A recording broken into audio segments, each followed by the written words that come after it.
Hello. मेरा नाम आदित्य पाल है। मैं ट्रिपल आईटी सीसीटी से सीएससी कर रहा हूँ। और मेरी मेंस की रैंक 34,000 थी। और मैं गया सिटी से बिलोंग करता हूँ।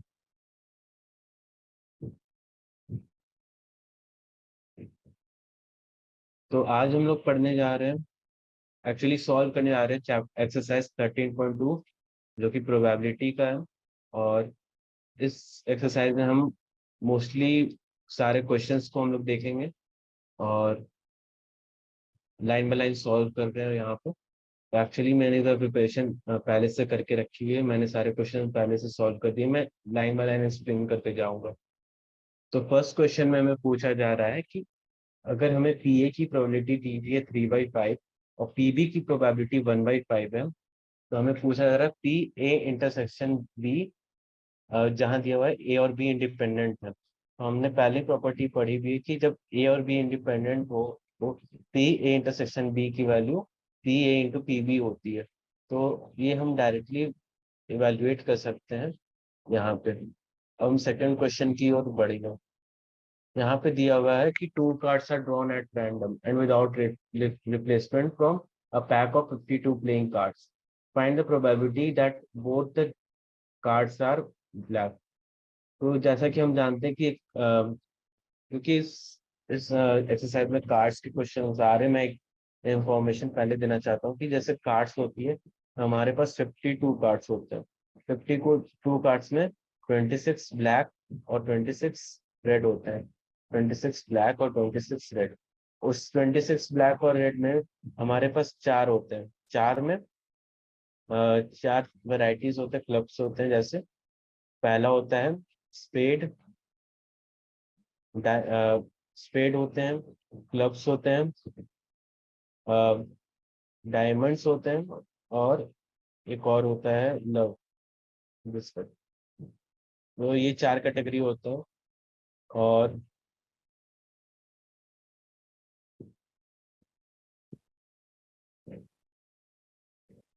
तो इसमें हमें चार कैटेगरी होते हैं, जैसे कि आप देख सकते हो। और इनमें भी हमारे पास और होते हैं, जैसे हमारे हर एक में तीन फेस कार्ड होते हैं। उनकी नंबर 13, 13, 13, 13, 13 है। जिसमें तीन फेस कार्ड होते हैं, जैक, किंग और क्वीन। और एक होता है हमारा एस। और और जो होते हैं 2 to 9 नंबर कार्ड्स होते हैं, तो टोटल 13 कार्ड्स होते हैं।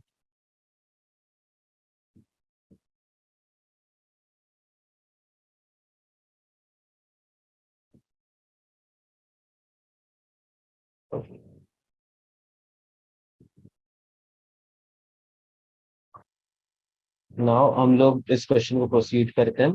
जैसे कि आप देख सकते हैं, हमें यहाँ पे दिया हुआ है 52 कार्ड्स दिए हुए हैं, और उसमें से two card drawn without replacement. यहाँ पे हम लोग कार्ड निकाल रहे हैं तो उसको रिप्लेस नहीं करते हैं। और हमें पूछा गया है प्रोबेबिलिटी निकालो both both cards are black. तो हम लोग पहला का देखेंगे कि फर्स्ट कार्ड ब्लैक निकालने की प्रोबेबिलिटी क्या होगी। तो उसकी प्रोबेबिलिटी इजी है, 26/52, क्योंकि 26 ब्लैक कार्ड्स होते हैं, 26 रेड कार्ड्स होते हैं। तो 26 ब्लैक कार्ड्स की प्रोबेबिलिटी होगी 26/52। क्योंकि हम रिप्लेस नहीं कर रहे हैं, तो एक कार्ड डेक से बाहर निकल गई हो गई, तो इसके टोटल नंबर ऑफ कार्ड्स 51 हो गए। और ब्लैक कार्ड्स के नंबर 25 हो गए। तो हम लोग जब सेकंड कार्ड निकालेंगे तो उसकी प्रोबेबिलिटी क्या आनी चाहिए, 25/51। और हम लोग को दोनों का पूछा, बोथ आर ब्लैक, तो उसकी प्रोबेबिलिटी इन दोनों की मल्टीप्लीकेशन होती है। तब उसकी वैल्यू हमारे पास आएगी 25/102। तो ये ऐसे ही हमारा सेकंड क्वेश्चन सॉल्व हुआ। अब हम आएंगे थर्ड क्वेश्चन पे। Third question, both of a box of orange is inspected by examining three randomly selected oranges drawn without replacement। Same जैसे हम कार्ड्स को कर रहे थे, अब यहाँ पे ऑरेंज को करेंगे। If all three oranges are good, box is approved for sale, otherwise it's rejected. Find the probability that box containing 15 oranges out of 12 are good and 3 are bad ones will which bad ones will be approved for sale। तो हमें बस इतना बताना कि अगर कोई box है तो उस बॉक्स सेल होगी कि नहीं, उसकी प्रोबेबिलिटी हमें निकालनी है। तो हम आगे इसमें करते हैं।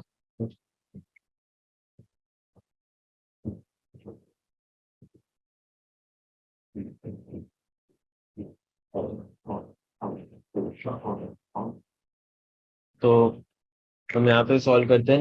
हमारे पास दिया हुआ है number of oranges in the box. Total number of oranges 15 है, जिसमें से गुड ऑरेंज के नंबर 12 है और बैड ऑरेंज के नंबर 3 है। तो कंडीशन है, अगर 3 randomly selected oranges are drawn, तो वो बॉक्स पास कर जाएगा। ठीक है, सेल के लिए पास कर जाएगा। तो हम वो निकालने के लिए क्या कर सकते हैं, हम देखेंगे कि पहली ऑरेंज जो हम निकाल रहे हैं वो अच्छी निकले, फिर दूसरी ऑरेंज निकाल रहे हैं वो अच्छी निकले, और तीसरी ऑरेंज निकाल रहे हैं वो अच्छी निकली। तो मान लो हम पहली ऑरेंज निकालते तो टोटल नंबर ऑफ ऑरेंजेस यहाँ पे 12 है गुड, यहाँ पे 11 होंगे। द सेकंड टाइम निकालेंगे तो एक निकल गई होगी, तो दूसरे बार 11 होगी और 10 होगी। और वही हमारी टोटल नंबर ऑफ ऑरेंजेस कितने होंगे, हमारे टोटल नंबर ऑफ ऑरेंजेस यहाँ 15 है, यहाँ पे एक कम हो जाएगा 14 हो जाएगा, यहाँ पे 13 हो जाएगा। तो वैसे ही करके तीनों की मल्टीप्लीकेशन करेंगे तो हमें एग्जैक्ट नंबर ऑफ, तो हमें पता चलेगा कि प्रोबेबिलिटी की बॉक्स सेल हो पाएगी कि नहीं।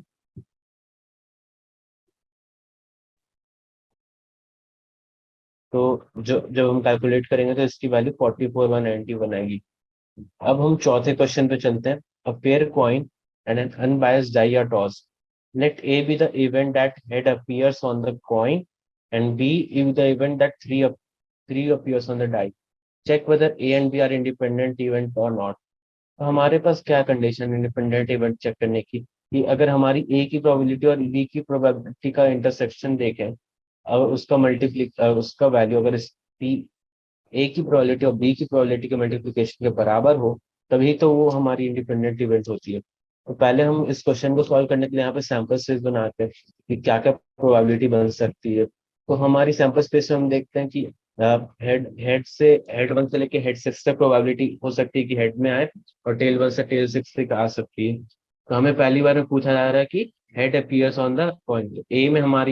ए की हमारी सैंपल स्पेस जाएगी H1 से H6, क्योंकि हमें head appears on the coin देखना है। और बी में हमारे देखना है कि three appears on the die. Three appears कौन से केस में, दो ही केस में, एक हेड के साथ अपीयर होगी, एक फेस के साथ अपीयर होगी। तो हम जब प्रोबेबिलिटी ए की निकालेंगे और जब प्रोबेबिलिटी बी की निकालेंगे, तो हम देखेंगे कि ए की प्रोबेबिलिटी हाफ आ रही है और बी की प्रोबेबिलिटी 1/6 आ रही है। और हम अब देखते हैं कि दोनों में से इंटरसेक्टिंग केस कौन सा है। तो बस एक H/3 की केस ही होगी जहाँ पे दोनों इंटरसेक्ट करेंगे। तो हमारी ए इंटरसेक्शन बी की केस में बस एक ही केस आ रहा है पूरे 12 केस में, जो कि जो कि वैलिड है ए इंटरसेक्शन बी के केस में। तो हम जब इसकी प्रोबेबिलिटी निकाल रहे हैं ए इंटरसेक्शन बी की, तो उसकी वैल्यू 1/12 आती है। और फिर अब हम चेक करेंगे कि ये ये जो है इंडिपेंडेंट इवेंट है कि नहीं, ए और बी। उसको इसको चेक करने के लिए हम ए और बी की ए की प्रोबेबिलिटी और बी की प्रोबेबिलिटी की मल्टीप्लीकेशन करेंगे। तो हम जब उसकी मल्टीप्लीकेशन करते हैं तो उसकी वैल्यू भी 1/12 भी आती है। तो हम ये कह सकते हैं कि A probability A intersection B equal to probability A into probability B, जिससे हम प्रूव कर सकते हैं L equal to R H S, और ए और बी यहाँ से इंडिपेंडेंट है। तो हम फिफ्थ क्वेश्चन की ओर आ रहे हैं। A die marked 1, 2, 3 in red and 4, 5, 6 in green is tossed. Let A be the event that the number is even and B be the event that number is red. A and are A and B independent? तो हमारे पास एक die है, यहाँ पे जैसे आप देख सकते हो एक डाई है।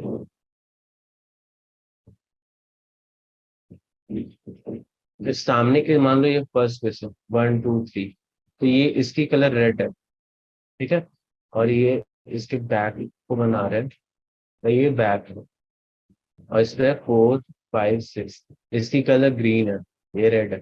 तो हमें पूछा जा रहा है कि एक इवेंट है जिसमें हम बोल रहे हैं कि द नंबर इज इवेंट, वो मतलब बिना irrespective of the colour of on the face of the die हमें बताना है कि नंबर इवन है कि नहीं। ए के सैंपल सेशन आ जाती है 2, 4, 6, और बी भी the event that the number is red. तो बी इवेंट है जो नंबर इज रेड, तो नंबर रेड होगा, तो 1, 2, 3 आएगा। तो बी की इवेंट में ये आ रहा है। और दोनों में जो कन्वर्जिंग केस होगा वो बस 2 होगा, क्योंकि एक 2 ही ऐसा नंबर है जो दोनों केस में लाई कर रहा है। तो हमारा जो ए इंटरसेक्शन बी का जो प्रोबेबिलिटी होगा वो 1/6 होगा। सिमिलरली ए और बी की का केस में हमारे पास तीन तीन वैल्यू तो उनकी प्रोबेबिलिटी 1/2 1/2 आएगी। जब हम P A into P B का वैल्यू निकालते हैं तो वो 1/4 आती है, जो कि पी ए इंटरसेक्शन बी के बराबर नहीं होगी। तो हम ये नहीं, तो हमारे कैलकुलेशन के हिसाब से ये दोनों इवेंट इंडिपेंडेंट नहीं है।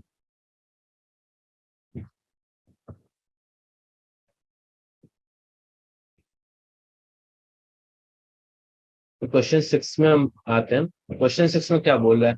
Let E and F be the event with probability E equal to 3/5 and probability F equal to 3/10। हमें टी ई इंटरसेक्शन एफ की प्रोबेबिलिटी दी हुई है, वो है 1/4। Are E and F independent, तो हमें सिंपली चेक करना है कि जो ई और एफ की मल्टीप्लीकेशन की वैल्यू है वो पी ई एंड एफ की इंटरसेक्शन की वैल्यू के बराबर नहीं है यहाँ पे। ये एक सिंपल कैलकुलेशन वाले क्वेश्चन है, तो इसमें हमें बस कैलकुलेट करके निकालना था, और इसमें अभी ई and F are not independent prove करना है, बस सिंपल सी है। सेवेंथ क्वेश्चन में हम आते हैं। Given that the event A and B are such that P A की वैल्यू हाफ है और पी ए यूनियन बी की वैल्यू 3/5 है एंड पी बी की वैल्यू टी है। Find P if they are mutually exclusive. Second, if they are independent. तो first case में हमने देखना है म्यूचुअली एक्सक्लूसिव। म्यूचुअली एक्सक्लूसिव का सिंपल सा मतलब है कि ये दो इवेंट है, दोनों के बीच में कुछ कॉमन नहीं है, उनके बीच में कुछ कॉमन नहीं है। तो यही है म्यूचुअली एक्सक्लूसिव का मतलब, डेफिनेशन आप जैसे जान सकते हो, they have nothing in common. तो अब हम इस क्वेश्चन में आगे बढ़ते हैं। हाँ, तो म्यूचुअली एक्सक्लूसिव नहीं है, they have nothing in common, तो पी ए इंटरसेक्शन बी की वैल्यू हमारी 0 आएगी।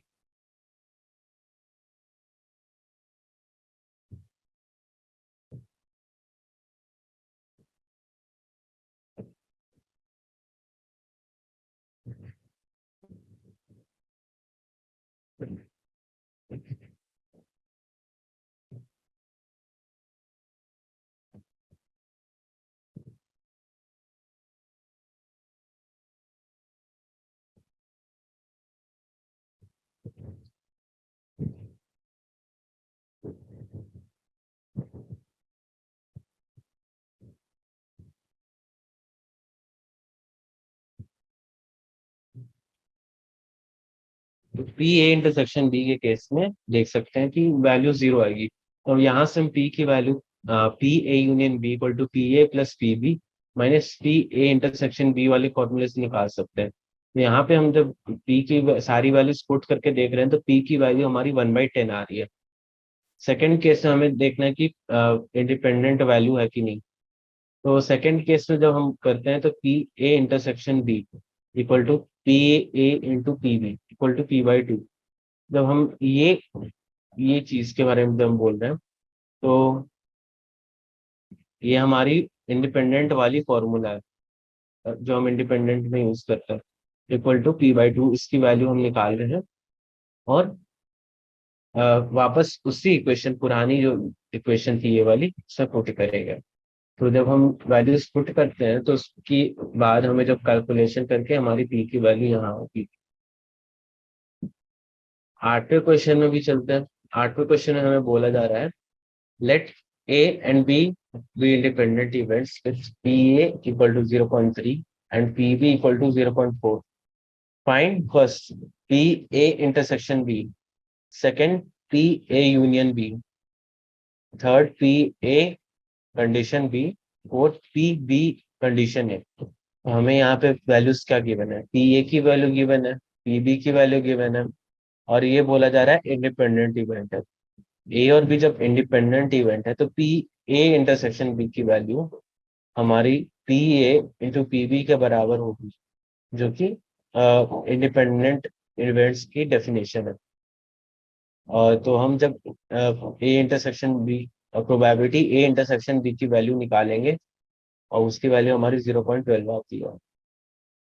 फिर उसके आगे हम पी ए यूनियन बी की formula, P A union B की वैल्यू उसके फॉर्मूले से निकालेंगे P A union B equal to P A plus P B minus P A intersection B, जिसकी वैल्यू हमारी 0.3 प्लस 0.4 माइनस 0.12 0.58 है। थर्डली हमें निकालनी है पी ए कंडीशन बी।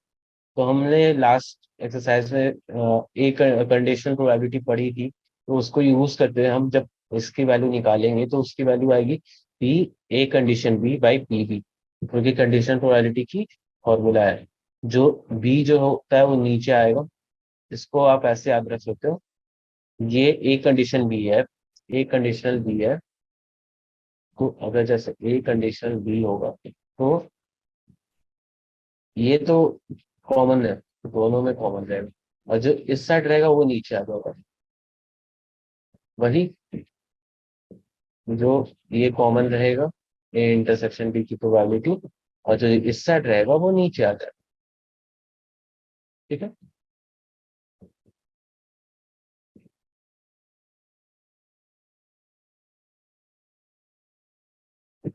तो अब जब हम इसमें पी ए इंटरसेक्शन बी की वैल्यू यहाँ से यहाँ पुट करेंगे और पी बी की वैल्यू जो हमें गिवन थी वो पुट करेंगे, तो इसकी वैल्यू 0.3 आएगी।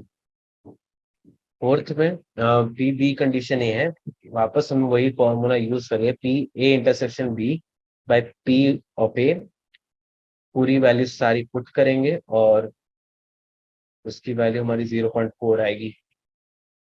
एथ क्वेश्चन में हमारा होगा। नाइन्थ क्वेश्चन में हम आता हूँ।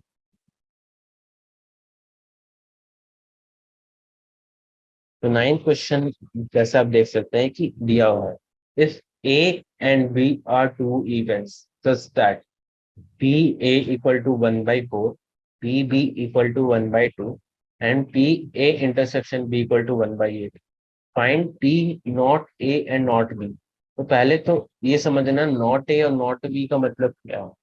अगर हमारे पास अगर ऐसे दिया हुआ है तो उसका मतलब होता है इज ए, और अगर इसका मतलब या और इसका मतलब और इसका मतलब होता है नॉट ए। अगर डायग्राम वेन डायग्राम से समझे तो अगर हमारा ये ए है, ये अगर सर्कल में ए है तो हमारा ये नॉट ए होगा। ठीक है।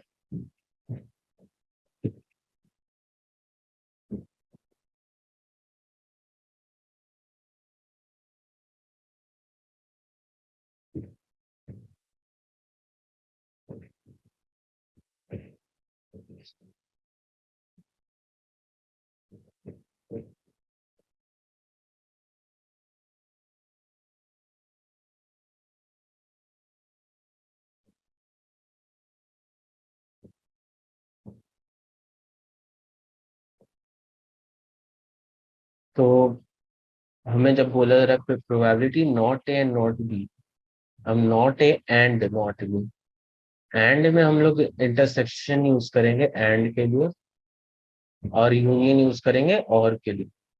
एंड और मतलब दोनों, एंड मतलब दोनों में, दोनों जब साथ में हो, और होगा मतलब अकेले, कोई एक भी होगा तो ठीक है।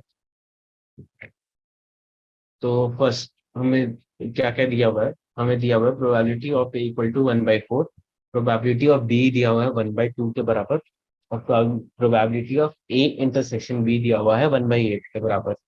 हमें देखना है find probability A intersection A, ये नहीं, probability A bar intersection B बार।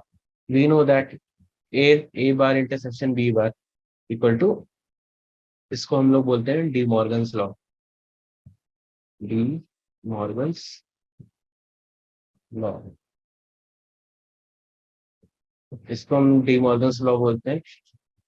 अ, जब हम ए यूनियन बी के ऊपर पूरा होल बार लाते हैं, तब ए बार कभी स्प्लिट होके ए बार साइन चेंज करके इंटरसेक्शन, अगर ये ऊपर रहेगा तो वो नीचे हो जाएगा, नीचे रहेगा तो ऊपर हो जाएगा, और बी पे बार आ जाते हैं। तो हम इसको रिवर्स फॉर्म में भी लिख सकते हैं, तो हम रिवर्स फॉर्म में लिखेंगे तो ये चीज आएगी। तो हम ये जब जानते हैं तो हम ये फॉर्मूला ओरिजिनल फॉर्मूला से प्रोबेबिलिटी ए यूनियन बी निकालेंगे, और उसकी वैल्यू हमारी पास जो फॉर्मूला हम लोग जानते हैं, P A plus P B minus P A intersection B से 5/8 आएगी। तो जब जानते हैं कि पी ए यूनियन बी का इंटरसेक्शन का वैल्यू 1 - 5/8 3/8 होगा, और ऊपर से हम ये डिड्यूस कर ही चुके हैं कि जब हम इसकी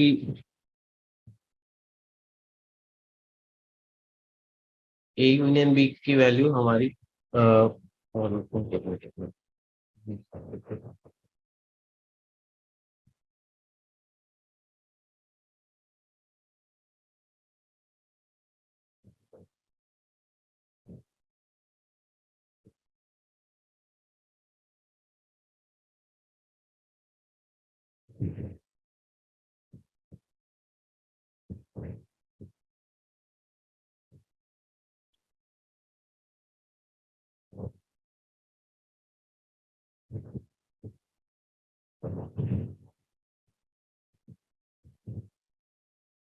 ए ये होगा, इंटरसेक्शन होगा यहाँ पे। तो अब इसकी वैल्यू हमारी 3/8 के बराबर होगी, जो हम यहाँ से लिख रहे हैं डी मॉर्गन्स लॉ के यूज करके। तो हम नीचे चलेंगे क्वेश्चन नंबर 10 की ओर। तो क्वेश्चन नंबर 10 आप जैसे देख सकते हैं, event A and B are such that probability of A की वैल्यू 1/2 है, प्रोबेबिलिटी ऑफ बी की वैल्यू 7/12 है, एंड प्रोबेबिलिटी नॉट ए और नॉट बी की वैल्यू 1/4 है। State whether A and B are independent. तो जैसा कि आप देख सकते हैं कि प्रोबेबिलिटी ऑफ ए हमें उसकी वैल्यू 1/2 दी है, प्रोबेबिलिटी ऑफ बी की वैल्यू 7/12 दी हुई है, और probability A union B A probability A intersection not A और नॉट बी, तो probability A intersection not A union और नॉट बी इक्वल टू 1/4। तो प्रोबेबिलिटी ऑफ ए, हम वापस इसको डी मॉर्गन्स थ्योरम से लिखेंगे, De Morgan theorem, De Morgan's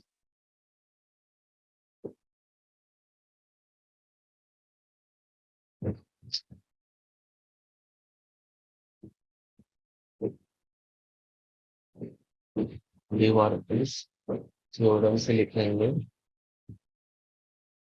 probability of A intersection B, वापस इसको रिवर्स लिख के इसको यूज करके 1/4। और जब हम जानते हैं कि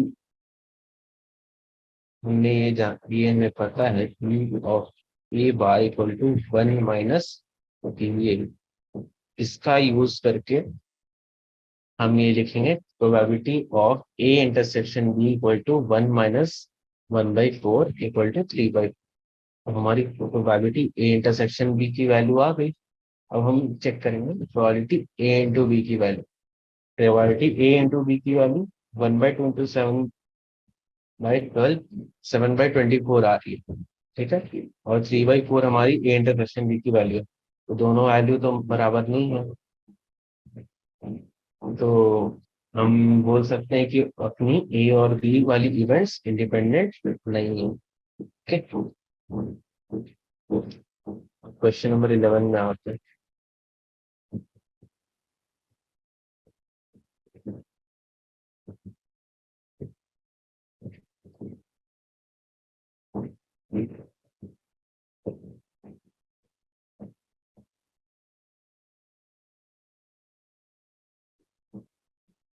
क्वेश्चन नंबर 11 भी एक सिंपल सा सवाल है। दिया हुआ है कि गिवन टू इंडिपेंडेंट इवेंट्स, पहले दिया हुआ टू इंडिपेंडेंट इवेंट है जिसमें प्रोबेबिलिटी ए की वैल्यू 0.3 है और प्रोबेबिलिटी बी की वैल्यू 0.6 है। तो हमें पूछा गया find probability P A and B. First में हमें पूछा है ए एंड बी की वैल्यू, सेकेंड में पूछा गया हमारा A and not B, third में हमें पूछा गया है ए और बी, फोर्थ में हमारे पे कुछ आ गया, नाइदर ए नॉर बी। ठीक है, तो ये चार चीजें हमें यहाँ पूछी गई हैं। तो फर्स्ट हम देखेंगे probability A and B. A and B की मतलब होती है ए इंटरसेक्शन बी, और उसकी वैल्यू हम जानते हैं क्योंकि इंटरसेक्शन इंडिपेंडेंट इवेंट है। इंडिपेंडेंट इवेंट है इंडिपेंडेंट इवेंट। तो इसकी वैल्यू हमारी आएगी P A into P B. तो पी ए की वैल्यू हमारी 0.3 है, पी बी की वैल्यू 0.6 है हमारी। जब इसको मल्टीप्लाई करेंगे तो उसकी वैल्यू आएगी 0.18। तो P A into P A and B की वैल्यू हमारी आ रही है 0.18। सेकेंड हम देखेंगे probability A and not B. ठीक है, ए एंड नॉट बी का अगर हम विजुअलाइजेशन के मतलब मेन डायग्राम के थ्रू देखें, तो अगर हमारा ये ए है, ये ए है, टोटल ए है। ठीक है, ये टोटल ए है।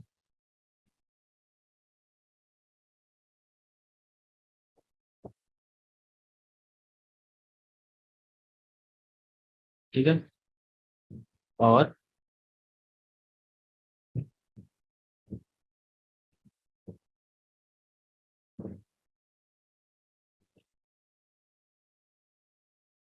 इस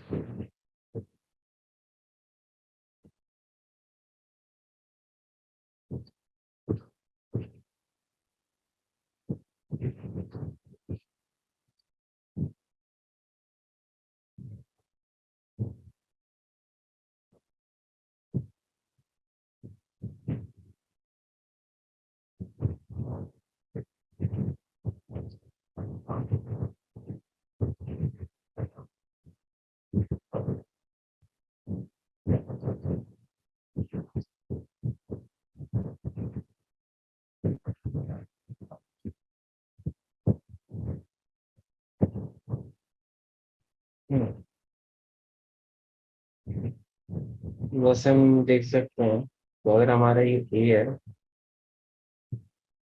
और ये भरा हुआ ए है,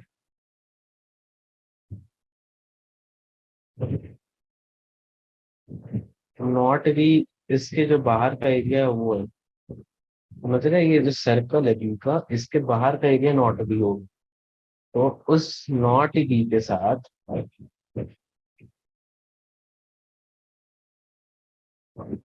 जो अपने नॉट बी है, उसमें हमारा कुछ ए के साथ एरिया बराबर इक्वल आएगा।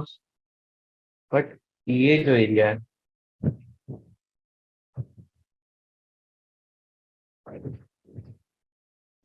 जो ये बीच का एरिया है, वो हमारा बराबर नहीं होगा।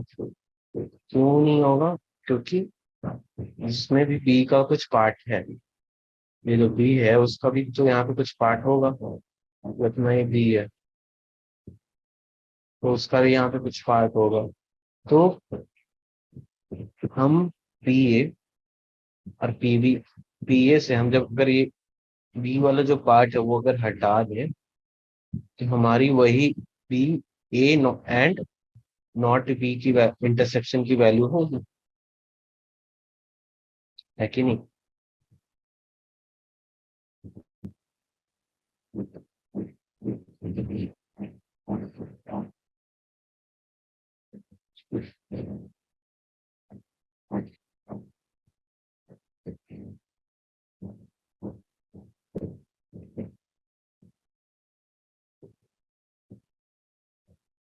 तो आगे चलता हूँ मैं,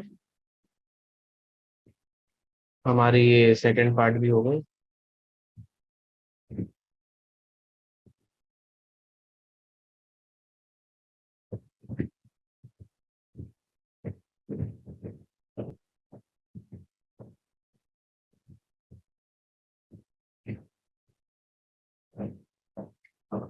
थर्ड पार्ट पे आते हैं, तो थर्ड पार्ट हमारी है पी ए यूनियन बी। तो पी यूनियन बी निकालने के लिए हमारे पास फॉर्मूला वही पुराना रहता है, P A plus P B minus P A intersection B. P A intersection B की वैल्यू हमारी फर्स्ट क्वेश्चन में आ चुकी है, और पी ए और पी बी की वैल्यू गिवन है। हम उस वैल्यू को एज ऑर्डर वाइज पुट करके आंसर निकाल सकते हैं, जो कि है 0.3 प्लस 0.6 माइनस 0.18 इक्वल टू 0.72। अब फोर्थ केस देखेंगे, P neither A nor B. इसको भी अगर वेन डायग्राम से हम विजुलाइज करें,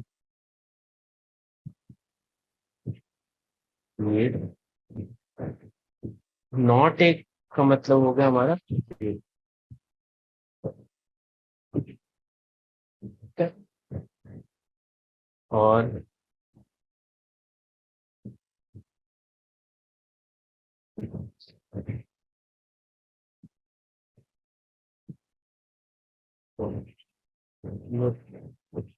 नॉट भी होगा, नॉट भी अपना ये पार्ट,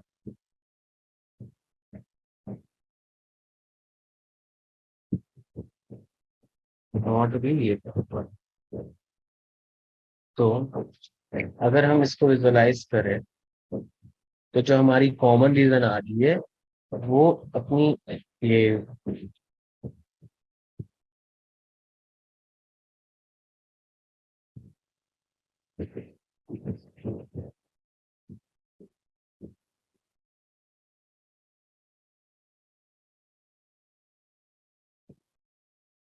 जो अपनी ए यूनियन बी वाली कॉमन रीजन है, ये वाली common region A union B, उसको एक्सक्लूड कर दें, तो वो जो एरिया जो बच्चा यूनियन के अलावा, उसको बोलते हैं, और उसको हम बोलेंगे probability of neither A nor and nor be.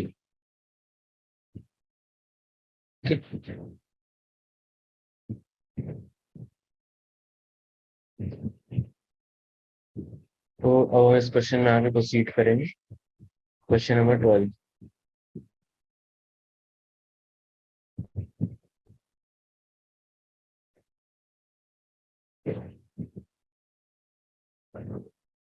तो क्वेश्चन नंबर 12 में हमें पूछ रहा है, dice is tossed thrice, find the probability of getting an odd number at least once. तो हम एक डाइस को 3 बार थ्रो करेंगे, और उसमें बोला जा रहा है कि out of all six six six six outcomes, जो इनमें तीन तीन बार अलग अलग आएंगी, छः छः छः, तो उनमें से बोल रहा है कि हमें ऑड नंबर एटलीस्ट वंस चाहिए। तो अगर इसको हम लोग ऐसे विजुलाइज करें कि हमें निकालना क्या है, कि हमें निकालना है ऑड नंबर एटलीस्ट वंस, तो हमें एक एक बार प्रोबेबिलिटी होगी कि ऑड नंबर एक बार आए, दूसरी बार हो सकती है कि 2 बार में आ जाए, पहली बार में आ सकती है, दूसरी बार में भी आ सकती है, तीसरी बार में भी आ सकती है, तो तीनों बार आ जाए। पर अगर हम इसको निकालना चाहें तो ये हमारी ये प्रोसेस बहुत लंबी हो जाएगी। हमें 216 केसेस को ऐसे विजुअलाइज करना पड़ेगा, जो कि एक बहुत मुश्किल काम है, आप कुछ समझ सकते हो। तो हम इसको वापस उसी थ्योरी से करेंगे जिस थ्योरी से हम ये सब क्वेश्चंस करते आ रहे हैं। मतलब हम लोग क्वेश्चन को मोड़ेंगे, तोड़ेंगे और अलग तरीके से बनाएंगे। तो हम इसको समझते हैं कि हमें एटलीस्ट मतलब कम से कम एक बार तो आना चाहिए। तो हम अगर इसको देखें कि अगर हमारे पास 0 टाइम्स है, तो उसकी तो पूरी विपरीत आएगी प्रोबेबिलिटी। तो उस प्रोबेबिलिटी की वैल्यू होगी 1 minus P getting odd number 0 times. ठीक है, और यही चीज को हम लोग फिर वापस उसी सेम चीज लिखी हुई है, getting an even number all 3 times. तो इवन नंबर ऑल 3 टाइम्स आने की प्रोबेबिलिटी हम लोग कैसे लिख सकते हैं, कि probability of even number first time भी आए, इवन नंबर सेकंड टाइम भी है, और इवन नंबर थर्ड भी टाइम भी है। तो एक डाई में 3 इवन नंबर्स होते हैं, 3 ऑड नंबर्स होते हैं, और टोटल नंबर होते हैं 6। तो हमारी जब पहली बार में इवन नंबर आएगी तो उसकी प्रोबेबिलिटी 3/6 होगी, दूसरी बार में भी 3/6 होगी, और तीसरी बार में भी 3/6 होगी। और तीनों की मल्टीप्लीकेशन की वैल्यू होगी probability of getting even number all 3 times. ठीक है, तो तीनों की मल्टीप्लीकेशन क्या आएगी हमारी 1/8। और वापस जब हम इसको वैल्यू निकाल रहे हैं, तो ये वैल्यू किसके बराबर है, ये वैल्यू है ये वैल्यू है getting probability getting an even number all 3 times की value probability getting an odd number 0 times के बराबर है। और जब हम इस वैल्यू को इधर पुट करें, 1/8 को इसमें पुट करेंगे, तो जो वैल्यू हमारी आएगी वो इसके बराबर होगी, probability of odd number once, probability of number twice, probability of odd number thrice के बराबर होगी। और ये तीनों चीज किसके बराबर है? Probability of odd number at least once. तो हमारी वैल्यू आ गई क्या? हमारी 7/8 आ रही है, जो कि वैल्यू हमारी probability of getting an odd number at least once के बराबर है।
हमारी 13 क्वेश्चन हो, 12 क्वेश्चन हो गई हमारी 13 क्वेश्चन में।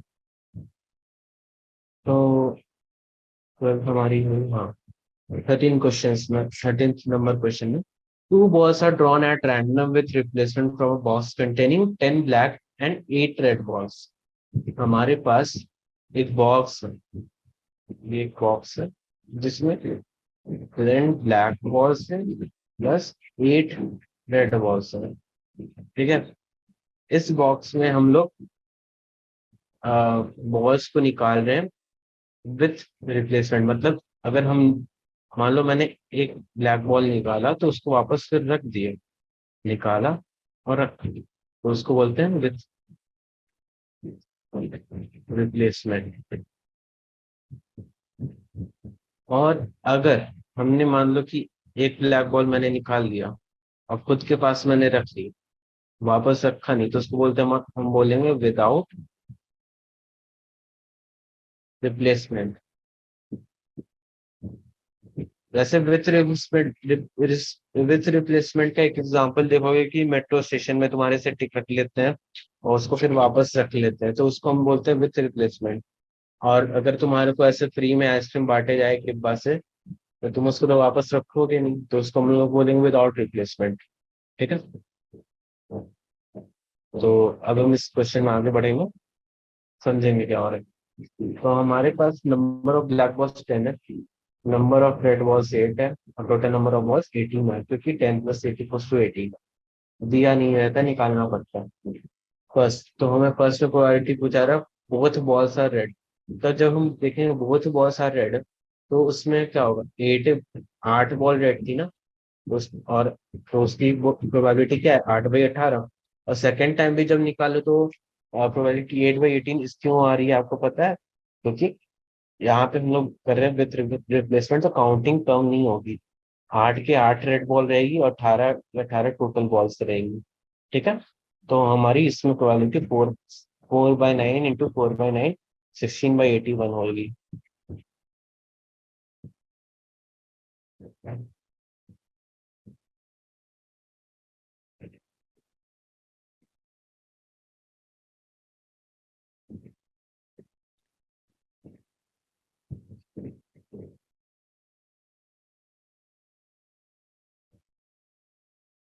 सेकेंड केस में हम देख सकते हैं, हमारी जो पहली बॉल होगी वो ब्लैक हो और सेकेंड बॉल रेड।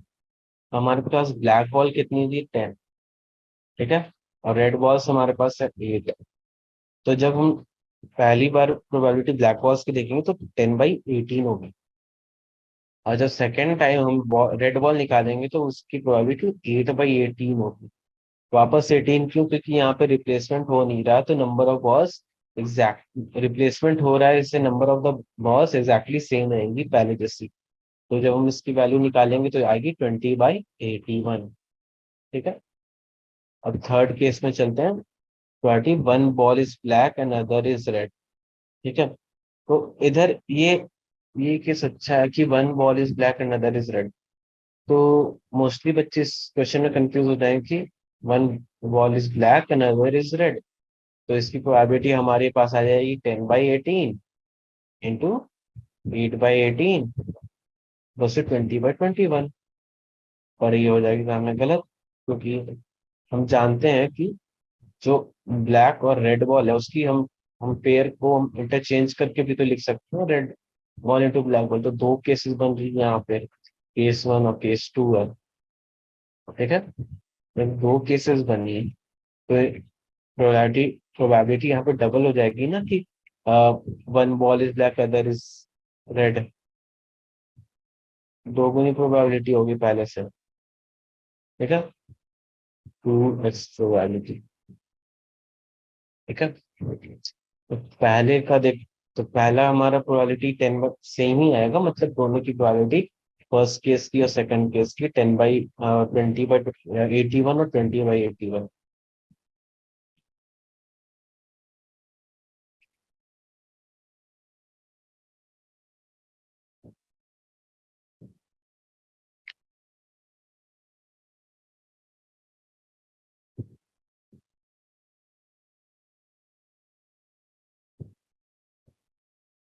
तो अब हम नेक्स्ट क्वेश्चन पे प्रोसीड कर रहे हैं, 14th क्वेश्चन ना। Probability of solving specific problem independently by A and B are 1/2 and 1/3। तो हम यहाँ पे देख सकते हैं कि इंडिपेंडेंट पहले ही दिया हुआ है, तो दोनों अलग अलग काम कर रहे हैं, ए और बी। ए मान लो ए एक बंदा है और बी एक बंदा है, दोनों की problem solving probability of problem solving की कैपेसिटी दी हुई है 1/2 है, एक की 1/3 है। मान तो इसका ये मतलब है कि अगर इसको दो क्वेश्चन दे रहे हैं तो इसमें ये पक्का है कि एक बना ले, और इसको तीन क्वेश्चन दे रहे हैं तो इसमें पक्का वो एक बना लेगा। ठीक है। तो हमें पूछा जा रहा है कि अगर वो दोनों को अगर एक ही सवाल दें, मान लो ये एक ही सवाल उनको दिया जा रहा है, तो क्या प्रोबेबिलिटी होगा कि पहला पूछ रहा है कि क्या प्रोबेबिलिटी होगी वो प्रॉब्लम सॉल्व हो जाए, वो प्रॉब्लम सॉल्व हो जाए, मतलब दोनों में से कोई भी करे पर कर दे। और सेकंड होगा कि exactly one of them solve the problem. या तो ए करे तो बी नहीं करेगा, ए करे तो बी नहीं करेगा, बी करे तो ए नहीं करेगा। ठीक है। तो पहला केस तो इजी है, सरल है, क्योंकि प्रॉब्लम सॉल्व करना है। तो दोनों का यूनियन लेके हम सॉल्व, दोनों का हम देखेंगे ए और बी होगा कि ए और बी प्रॉब्लम सॉल्व करे, तो मतलब ए और बी में से कोई भी कर लो। ठीक है। तो इसका मतलब ए यूनियन बी हमें निकालने बोल रहा है। ठीक है। तो हम यहाँ से हम देखेंगे कि प्रॉब्लम इज सॉल्व, तो उसकी प्रोबेबिलिटी होगी P A union B, which is equal to P A plus P B minus P A intersection B. और क्योंकि इंडिपेंडेंटली वर्क करे तो हमें P into A intersection B की वैल्यू में 1/6 पता चल गई, दोनों की मल्टीप्लीकेशन है P A into P B. तो इधर से हम बोल सकते हैं कि प्रॉब्लम जो सॉल्व हो जाएगी उसकी प्रोबेबिलिटी 2/3 होगी, 2/3। ठीक है।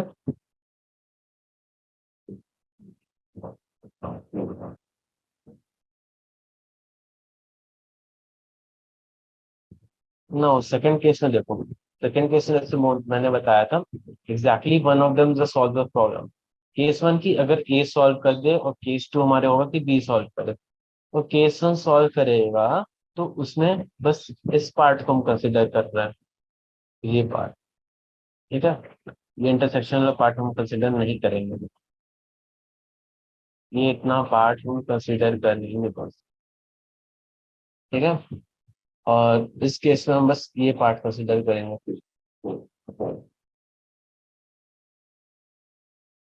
ये पार्ट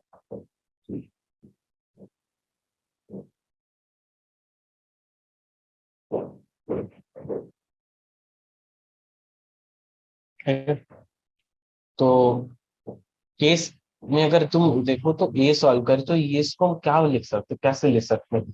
एक स्मार्ट बच्चे की तरह अगर हम लोग लिखने की कोशिश करें तो हम इसको ऐसे लिख सकते हैं कि अगर ये पी ए का पूरा पार्ट है तो माइनस बी ए इंटरसेक्शन वाला बी पार्ट हटा दो तो बस इतना सा बचेगा। तो स्मार्ट बच्चे की तरह हमने ये लिख लिया। और सेकंड में देखोगे तो वही चीज है। अगर हम पी बी का लिखने जाए तो वो हो जाएगी क्या? पी बी में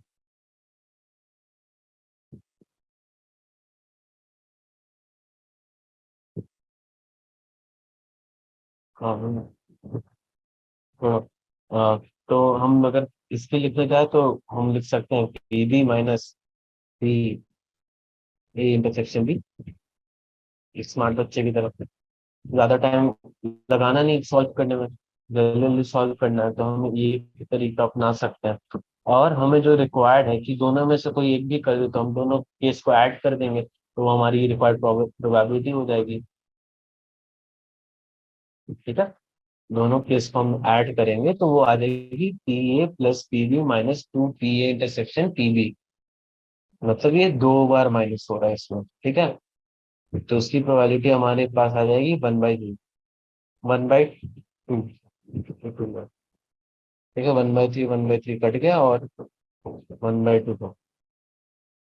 तो अब हम 15वें क्वेश्चन नंबर पे आ रहे हैं।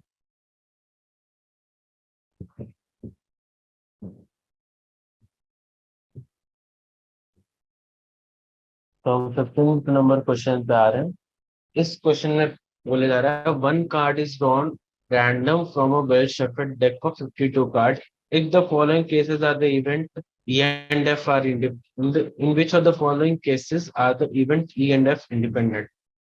पूछा रहा है कि ई और एफ जो केसेस दिए हुए हैं उनमें से देख बताना ई और एफ इंडिपेंडेंट है कि नहीं।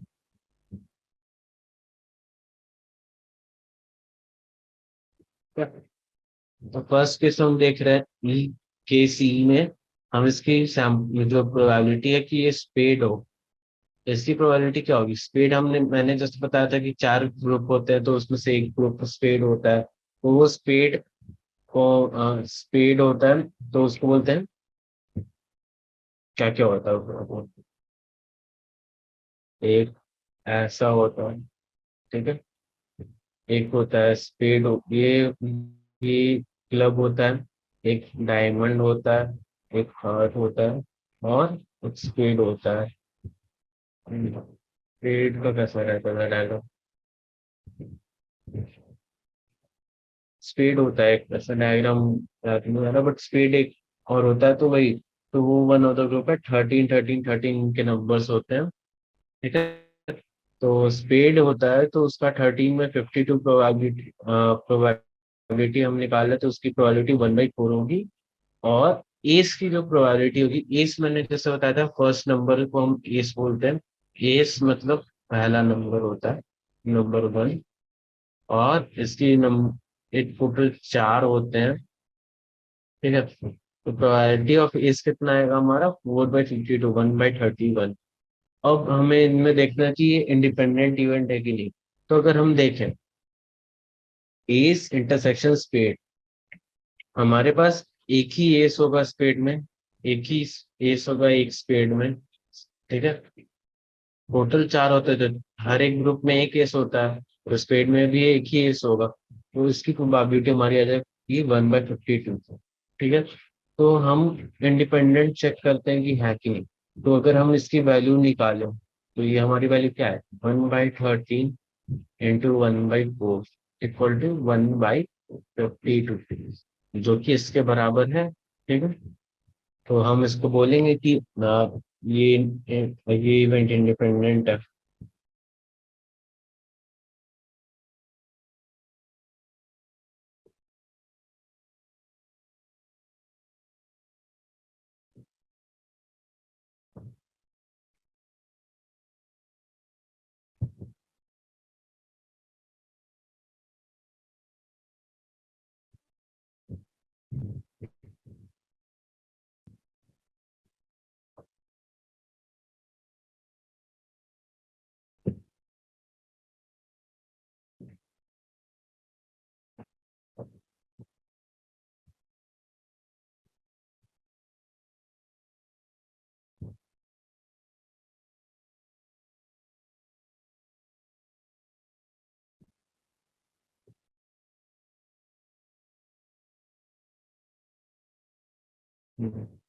सेकेंडली हमारे पास था कि ई की इवेंट अगर देखें तो प्रोबेबिलिटी ऑफ ब्लैक्स।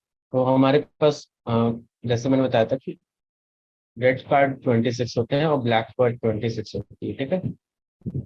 तो पूछ रहा है कि probability black card equal to कितना होगा, तो हमारी प्रोबेबिलिटी ब्लैक कार्ड की 27/52 मतलब हाफ, ठीक है। और प्रोबेबिलिटी ऑफ किंग, किंग हमारे पास कितना होता है, किंग भी हमारे पास चार ही होते हैं। अ, हर एक ग्रुप में एक किंग होगा, ठीक है। तो किंग हमारे पास पूछ रही कितना है, तो 4/52 1/30 का।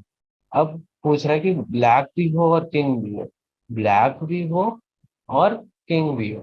तो हर एक ग्रुप में अगर एक ब्लैक हो एक किंग होता है, और हमारे पास अभी दो ग्रुप होंगे क्योंकि ब्लैक में 26 कार्ड्स हैं, तो हमारे पास दो किंग होंगे। तो 2/52 हमारी इसकी प्रोबेबिलिटी आएगी, जो कि इसकी वाली 1/26 के बराबर होगी। अब चेक करते हैं कि ये इंडिपेंडेंट इवेंट है कि नहीं। तो हम अगर इसको देखें तो 1/2 × 1/13, जब हम इसकी वैल्यू कैलकुलेट करेंगे तो वो आएगी 1/26, जो कि इस वैल्यू के बराबर है। तो ये वाली केस में भी ये इंडिपेंडेंट इवेंट्स होंगे, ई और एफ। तो अब हम नेक्स्ट में चलते हैं। जैसा कि आप देख सकते हैं कि ये लिखा हुआ है कि प्रोबेबिलिटी ऑफ किंग किंग और क्वीन, किंग और क्वीन, तो उसकी प्रोबेबिलिटी हमारे पास क्या आएगी, किंग और क्वीन। तो हर एक पूरे 52 के डेक कार्ड्स में, 52 डेक कार्ड में चार किंग और चार क्वीन होती है। तो टोटल नंबर कितने हुए इनके, 8 है। तो हमारे पास इसकी प्रोबेबिलिटी आएगी 8/52 मतलब 2/13, ठीक है। और यहाँ पे एफ की देखें तो प्रोबेबिलिटी क्वीन और जैक, जैक भी हमारे पास होता है, तो same like number of king and number of queen, queen भी हमारे पास चार है, जैक भी चार है। तो इसकी प्रोबेबिलिटी क्या आएगी, इसकी टोटल नंबर होगी 8। तो इसकी प्रोबेबिलिटी भाई हमारे पास 2/13 आ रही है। अब एक सेकंड।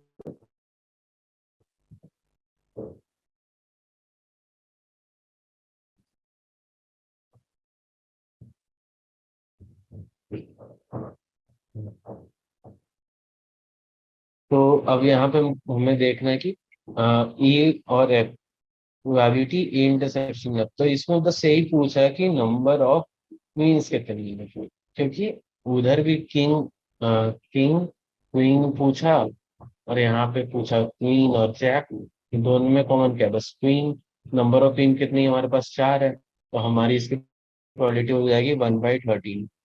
इसकी प्रोबेबिलिटी हो जाएगी 1/13, और जब हम वापस इसको मल्टीप्लाई करेंगे, ये हमारे पास क्या वैल्यू आएगी, 2/13 इंटू 2/13, तो 4/169, जो कि इस वैल्यू के बराबर नहीं होगा, ठीक है। तो हम इसको लेंगे नॉट इंडिपेंडेंट इवेंट। अब हम नीचे चलेंगे क्वेश्चन नंबर 16।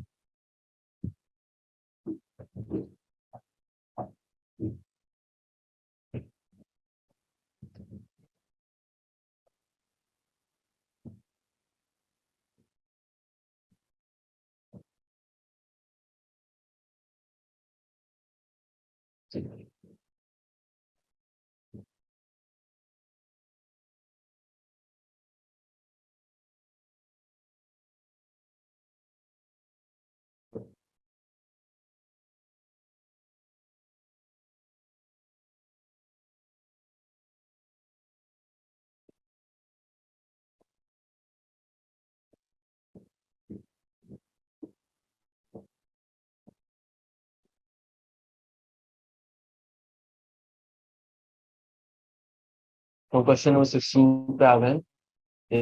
इसमें बोल रहा है कि ना hostel 60% of student read Hindi newspaper. एक बना लेते हैं हम लोग, वेन डायग्राम है हम, ये इंग्लिश पढ़ने वाले और ये हिंदी पढ़ने। तो बोल रहा है कि जो 60% बच्चे हैं, वो हिंदी न्यूज़पेपर पढ़ते हैं। 60% बच्चे यहाँ पे हिंदी न्यूज़पेपर है, ठीक है। और 40% है वो इंग्लिश पढ़ते हैं, और 20% जो बच्चे हैं वो हिंदी और इंग्लिश दोनों पढ़ते हैं, ठीक है। उसके ऊपर हमें क्वेश्चन पूछा जा रहा है, तो हम पहले पर सिंपल सा यहाँ पे बना लेते हैं। मान लो कि 60% है, मतलब 0.6 की प्रोबेबिलिटी है कि वो हिंदी न्यूज़पेपर पढ़े, और 0.4 प्रोबेबिलिटी है कि वो इंग्लिश पढ़े, और दोनों पढ़ने की 0.2 की प्रोबेबिलिटी है। दोनों पढ़ने की प्रोबेबिलिटी 0.2 है।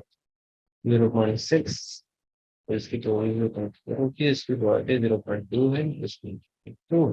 ठीक है, तो टोटल हमारी इसकी जो प्रोबेबिलिटी होगी कि दोनों न्यूज़पेपर पढ़ते होंगे, इसकी प्रोबेबिलिटी हमारे पास 0.8 आ रही है। तीनों को ऐड कर दो तो उसकी प्रोबेबिलिटी 0.8 आएगी। ये दोनों पढ़ रहे हैं तो।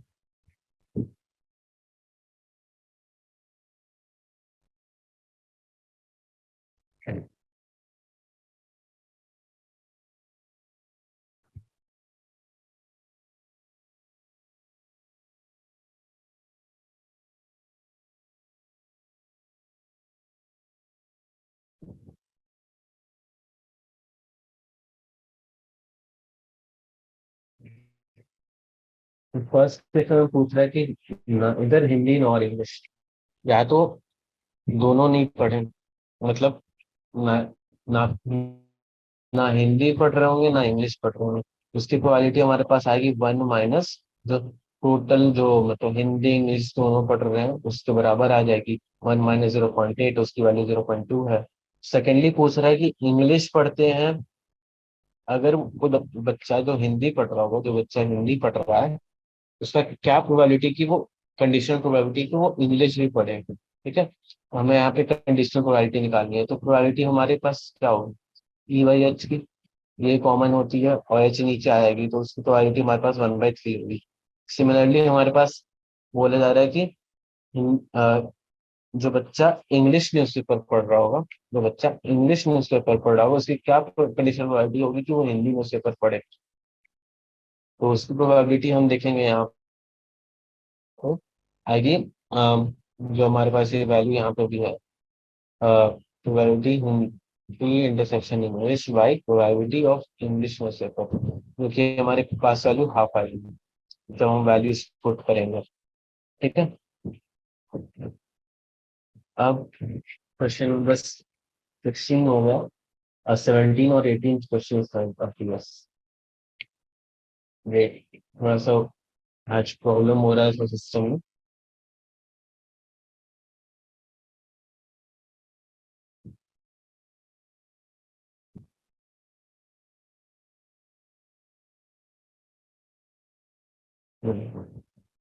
तो ये 17th और 18th क्वेश्चन है। इसमें बोला जा रहा है कि find probability of obtaining an even prime number of each die when a pair of die roll.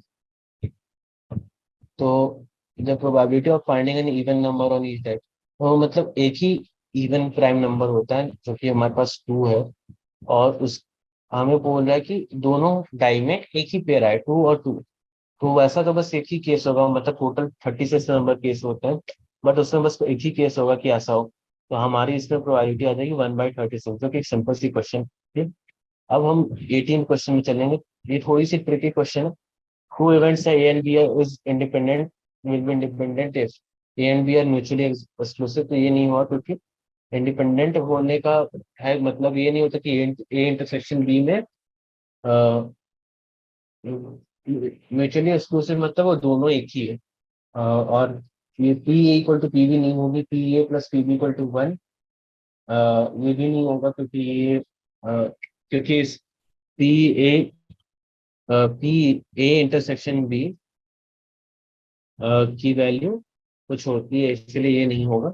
तो हमारे पास ऐसे देखने से, सॉल्व करने के बाद हमारे पास बी ऑप्शन आएगा, जो हमारी इनिशियल कंडीशन है। उसमें हम लोग बस मॉड्स, जैसे हमारे पास ए है और बी है, तो उनमें हम बस मॉड ए और मॉड बी से रिप्लेस करके जब देखेंगे तो हमारे पास यही ऊपर वाली कंडीशन आएगी।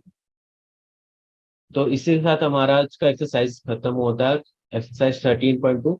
अगले टाइम हम लोग एक्सरसाइज 13.3 देखेंगे। तब तक के लिए थैंक यू, और पढ़ते रहें। बाय।